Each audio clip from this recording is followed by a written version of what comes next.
നവ്യം കർക്കിടകത്തിന്റെ എല്ലാ പ്രേക്ഷകർക്കും നമസ്കാരം. ഞാൻ നവ്യ അഖിലേഷ്. വാൽമീകി മഹർഷി രചിച്ച രാമായണം വെറുമൊരു കഥയല്ല, സഹസ്രാബ്ദങ്ങളായി തലമുറകളെ ആകർഷിച്ച ഒരു കാലാതീത ഇതിഹാസമാണിത്. ആഴത്തിലുള്ള പാളികളുള്ള ആഖ്യാനത്തിലൂടെ പ്രണയം, സാഹസികത, കടമ, ആത്മീയ പ്രബുദ്ധത എന്നിവയുടെ പ്രമേയങ്ങൾ ഇത് പരസ്പരം ഇഴചേർത്ത് വായനക്കാർക്കും ശ്രോതാക്കൾക്കും ഒരുപോലെ സമ്പന്നമായ അനുഭവം സൃഷ്ടിക്കുന്നു. എല്ലാ പ്രായത്തിലെയും സംസ്കാരത്തിലെയും ആളുകളുമായി ഈ പുരാതന കഥയിൽ എന്താണ് പ്രതിധ്വനിക്കുന്നത്?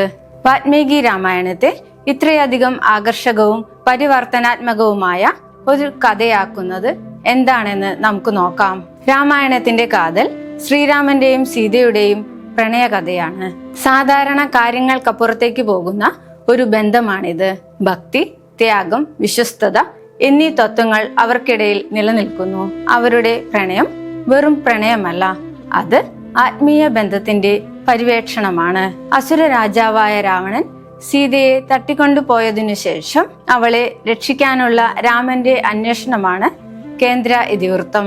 എന്നാൽ പരസ്പരമുള്ള അവരുടെ അചഞ്ചലമായ പ്രതിബദ്ധതയാണ് ഈ കഥയെ കാലാതീതമായ ഒരു പ്രണയ സാക്ഷ്യമാക്കി ഉയർത്തുന്നത്. തടവിലായിരിക്കുമ്പോഴും സീതയ്ക്ക് രാമനിലുള്ള അചഞ്ചലമായ വിശ്വാസം, സ്നേഹം, സഹവർത്തിത്വത്തെ പോലെ തന്നെ ക്ഷമയെയും വിശ്വാസത്തെയും കുറിച്ചുള്ളതാണെന്ന് ഓർമ്മിപ്പിക്കുന്നു. അവരുടെ വേർപിരിയലിന്റെയും പുനർസമാഗമത്തിന്റെയും യാത്ര ഒരുമിച്ചിരിക്കുന്നതിന്റെ ശാരീരിക പ്രവർത്തനത്തെ മാത്രമല്ല, വിധിയാൽ ബന്ധിതമായ രണ്ടു ആത്മാക്കൾ തമ്മിലുള്ള ആഴമേറിയ ബന്ധത്തെയും പ്രതീകപ്പെടുത്തുന്നു. രാമായണത്തിന്റെ ഈ വശം വൈകാരിക ആഴത്തെ പ്രതിഫലിപ്പിക്കുന്നു.